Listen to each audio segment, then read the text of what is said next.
Hello and welcome to today's video. In this video we'll be looking at why you want to hire a car, do's and don'ts, and the advantages and disadvantages.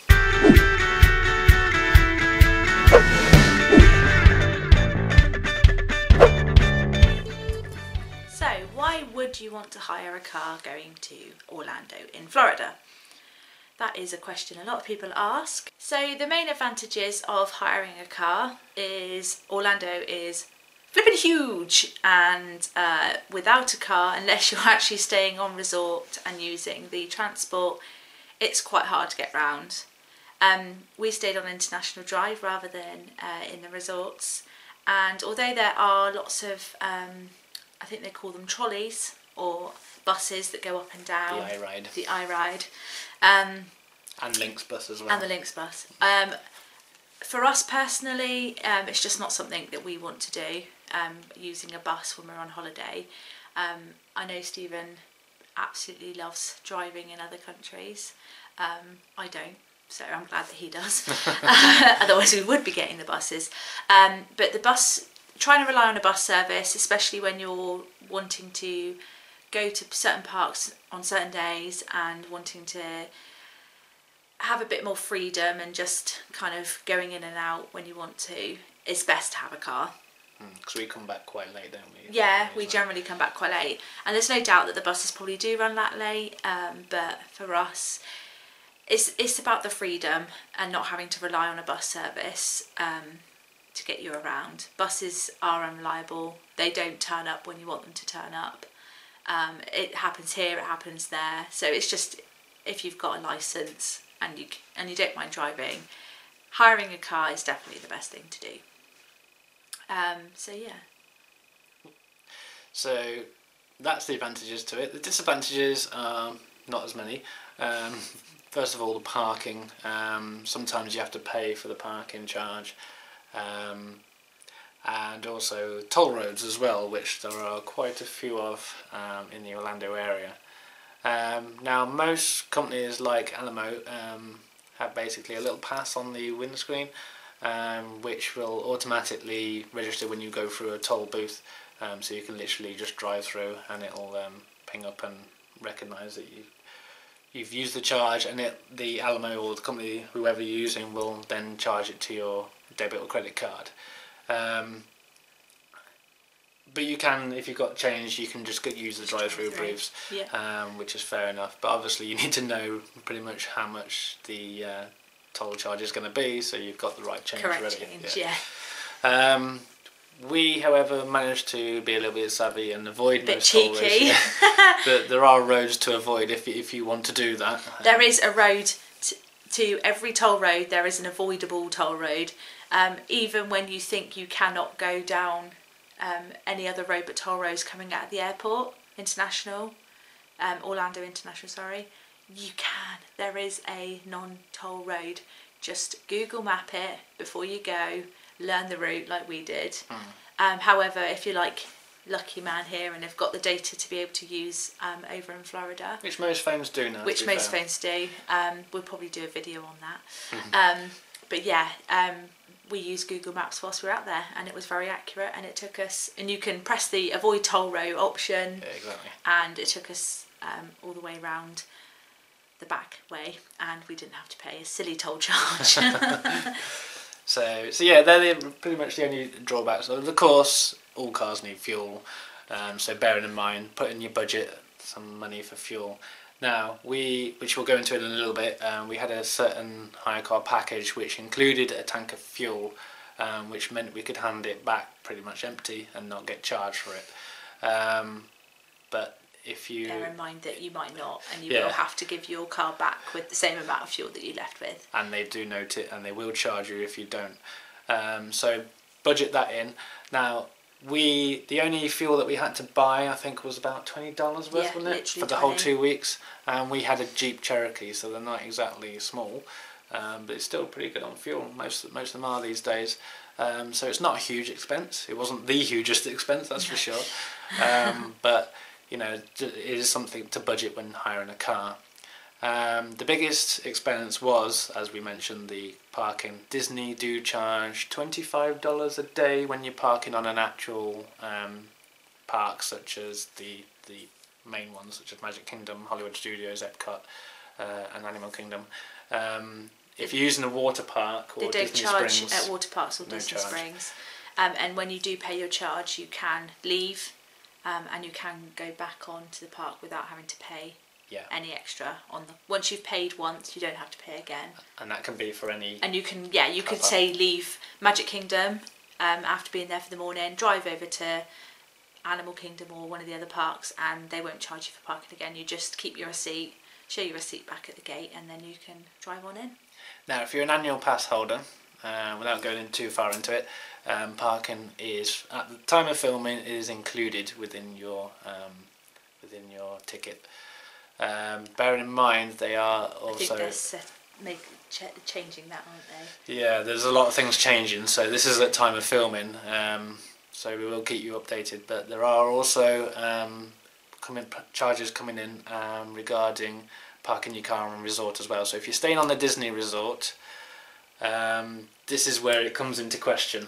Because if you're staying on resort and all you want to do is Disney, which is something that we are thinking of doing in the future, then probably just going to use the Disney transport, because it is great for getting around the resort. So easy. This is it, yeah. You can even download a nice little network map online, can't you? It's a bit like a tube map sort of thing. Which tells you which bus goes where, and where you might have to change buses and stuff like that as well. And their buses are a lot more reliable than anywhere else. And you've also got other ways of transporting yourself around. Obviously, some places have the monorail going in and out, the boat going between resorts and parks as well. And they've also got their, is it called? What are those Minnie Mouse cars? Oh, oh my gosh, minivans. Minivans, that's it. It was right on the edge. Do you have to pay for them? Yes, there is a charge for those. It's kind of like an Uber service where you can track it, but they're a lot more dearer now. As far as I'm aware, they're between, I think it was somewhere around $20 to $30. I think it's $30 to hire one. So if you're desperate, they're great. If you're a true Disney fan, then you probably want to say you've used one at least once. But also, all new transport coming into the Disney World Resort is the Skyliner as well, which is an experience in itself also. So there are a lot more ways to get around other than using a car. We've gone off on a tangent, but yeah. Also, if you're staying on resort and you decide not to hire a car, but you decide, I want to go to Cocoa Beach or I want to go to Cape Canaveral, Nassau, then in most cases you can actually hire a car for that day. I think there's an Alamo Centre actually on the Disney World Resort, as far as I'm aware. Yes, I can remember seeing it. So you just pop into there or book it online, whichever, and simply hire it for that day. Yeah. So to summarise, if you're not staying on resort, I would highly recommend getting a car. If you are staying on resort, then it might not be. It's probably not the best thing, unless you want to go far and wide as well as staying on Disney. But I don't know why you'd want to if you're staying on resort, but that's just my personal opinion. So if you're booking a package holiday, especially if you're in the UK, most of the time you will book a package holiday. If you're staying at Florida in particular, car hire tends to be included. You can opt without. You can use like coach transfer or Disney transport, etc, etc. But most of the time car hire will be included in the price, and it will be a basic little like a 2 or 3 door car, sedan or whatever you call it, quite a small one, for America standards anyway. We tend to recommend that you upgrade there and then when booking a holiday. You can do it when you get there, which you did, but talking from experience, in this case the charges were a lot more than doing it there and then. When we went back in 2012, Stephen went up to the desk and they managed to convince him that he wanted to upgrade the car. You came back over to me and said, I want to spend another $250 on hiring another car, and at that point, to be fair to them, you paid a lot more, but you could go into the garage and you could pick any car of your dreams. Literally any car that was in that garage, you could pick it up and drive it out. But it was a lot of money. We hired a Dodge Charger. It was a beautiful car, but I don't know if it's worth that much money doing it there and then at the garage, and that you probably should opt to do it when, if you think you're going to want to hire any car from the garage, just put it in your package when you're booking your holiday with your travel agent. It's definitely worth upgrading, I think, because I think we were probably promised something like a Chevrolet Matiz or something like that, and then we upgraded to a Dodge Charger. But it's worth doing, but do it when you book the holiday, I think. At least then it's all budgeted, paid for, nothing to worry about when you get there, So, on our last visit, we upgraded. No, we from the start we bought a intermediate SUV, which in this case, we were allowed to choose out from the. I think they've got like in sections, haven't they? Like they've SUV, got like intermediate, sections, smaller cars, open tops. So basically, you know what sort of type of car you want, and then when you're actually there, you just choose from any on that row of that category. They say there's little signs above when you walk into the garage. Obviously, you show them your receipt to say that you've hired a car and you've sorted it out at the desk and you're here to pick your car up. You find your headed row. So, like for us, it was mid-size SUVs. And then, like Stephen said, you can choose any car from down that row. Just look for your header. It will show you on your invoice what type of car you've got in case you've forgotten when you book it. So it will tell you on the invoice exactly what area you're looking for, what title you're looking for when you go to pick your car up. Yeah. So the other thing to think about when you're actually choosing your hire car when you're booking the holiday is what type of insurance you want. Now obviously the state minimum is third party, so basically in the event of an accident that will cover whoever else is involved in the accident. You may be liable for the damage to your own hire car. That's something that I wouldn't really want to do. Not the size of their cars, no. It's tempting by the price difference, however, it could result into ruining your holiday in the end. Yeah. So it's definitely worth getting at least the fully comp, which is, I think it's like an intermediate package cover. And that basically includes the basics like you can also add additional drivers. Now as far as I'm aware you have to be 21 and older to be able to drive out there. Even though you're 16 when you can learn to drive over there, but I think as a international coming into the country, they'd like you to be probably well experienced in driving. Might be just for the insurance purposes. But basically, so you can add additional drivers on there. Sometimes it gives the option, but simply look at the Virgin, who we booked with, is quite good. They literally give you a whole list of each different row, like the standard, then the intermediate, and then the gold insurance, and basically tick boxes along the way what it included. So as far as I'm aware, the intermediate included basically fully comp, pretty much, and that was basically it. You could also then, for an additional charge, add a GPS if you want to. However, if we had to pay for it, I wouldn't have bothered because we used the Google app over there, which is really good, easy to use as well, familiar. But we went for the gold insurance, and the main reason for doing that is because we found that it was good to have the full tank of fuel, which is included, and also the waiver of the state taxes out there. I'm not sure if that's included in the intermediate. That might be. That's something it's worth to check checking, with your provider. Check at the time. It's not worth saying now because it does change, but and also company to company, they all have their own different policies on what's included. Yeah. So always look down the list and see which one you want before going out there. Is basically what we're saying. But we went with Virgin, and we bought the gold insurance, which included the child seat and the full tank of fuel. And we worked out with the state charges and everything else that they charge and the car seat, it was cheaper just to buy the gold insurance. It was an extra £400 and something at the time of booking.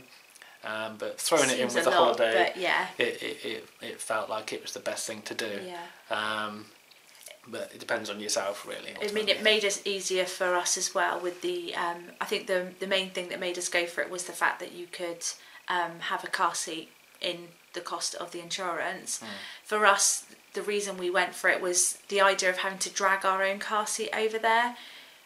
It wasn't appealing at all, because we were already having to drag the luggage obviously, and also a buggy, so the car seat was just something we didn't want to do. Plus we have an Isofix car base here, and when we got there and looked at the car, I couldn't see any Isofix fixtures within it.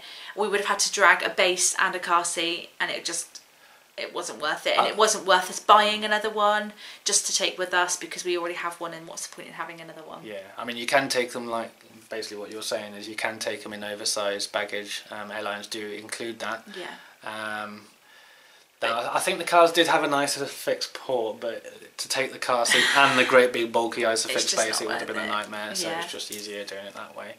But it depends on, you know, your own circumstances. I think if when Lithia is not in a big car seat like that, we might think about doing the intermediate insurance, and I wouldn't bother with the GPS, like, for the reasons I've given. But you know, have a look, see what's on offer, and think about it wisely before you book. And then what you don't want to be doing further down the line is suddenly getting out there and then deciding to upgrade there, and then it's just that's nothing I would do. So the final consideration, if you're hiring a car, is knowing the rules of the road. Now there are plenty of websites you can look at. There are even YouTube videos which I've seen, and stay tuned, we might even do one ourselves. Basically giving you advice on how to drive out there, what are the rules of the road, and things to look out for. Ultimately, the most obvious thing is that they drive on the other side, most likely if you go into America. And well, from us in the UK anyway. Yeah. The other little thing was, which always was a little bit disconcerting to me, is that you can actually turn right on a red light, unless it says otherwise. Yeah.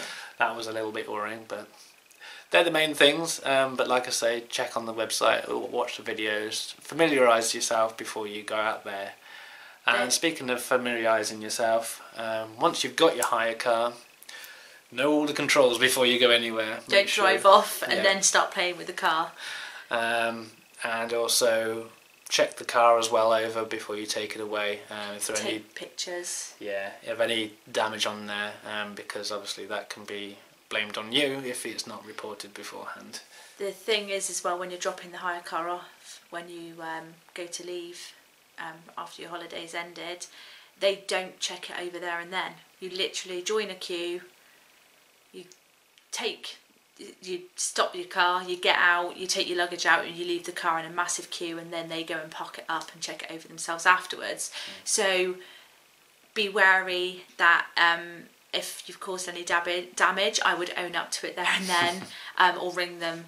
They always give you a number to ring if anything happens, because you're liable if you haven't told them beforehand, and then they take the car away. You leave the car as it is, hoping you've got away with it because someone's checked it over, when actually they probably do check it over later on after they've parked it up and had a look around it themselves afterwards. So take pictures of anything you notice on the time that you pick the car up. If you notice any little scratches, any little dinks, take a picture for your own records, because obviously if you're taking a picture on your phone, say, it will have a date and everything on it of when you took it, so that then you've got proof that you haven't caused that damage.